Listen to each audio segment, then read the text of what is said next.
companies went into a huddle with the government today, and the call drop issue dominated the discussions, and seems like that the government has softened its stance on this particular issue. In fact, the Telecom Secretary told the operators that he is not really sure if every call drop should be penalized. Here is Rajan Mathews of Cellular Operators Association, the industry body, on what really transpired at the meeting, and is there a consensus built?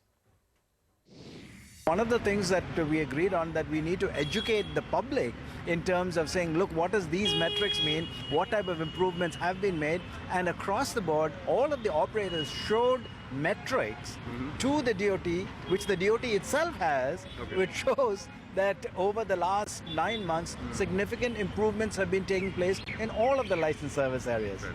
The DoT Secretary was definitely in listening mode. He wanted to hear what the industry had to say.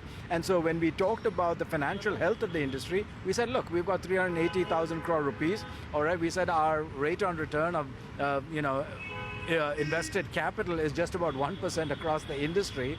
And we said, look, you have to address this, because if you're asking us to bring in all of these investments, investment returns is important. So we said there are a couple of things that we would request. One, can you reduce the license fee, all right, because the USO fund is at 5%, reduce it by 3%, because we are the ones who are penetrating the urban areas. That's one area. SUC charge, he himself, well, if you recall, drove the 3%, so he is quite sympathetic to this notion. He says, look, there are some legal challenges that we have to deal with. There's some history here.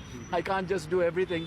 So he says, look, yeah, we understand that. So that's the area that we said. Also, debt that was taken previously from the government. There's no reason to lock us in at 10%. If the PLI comes down, then, you could adjust that. So we recommended that. So he was very patient and listened and quite sympathetic to this issue.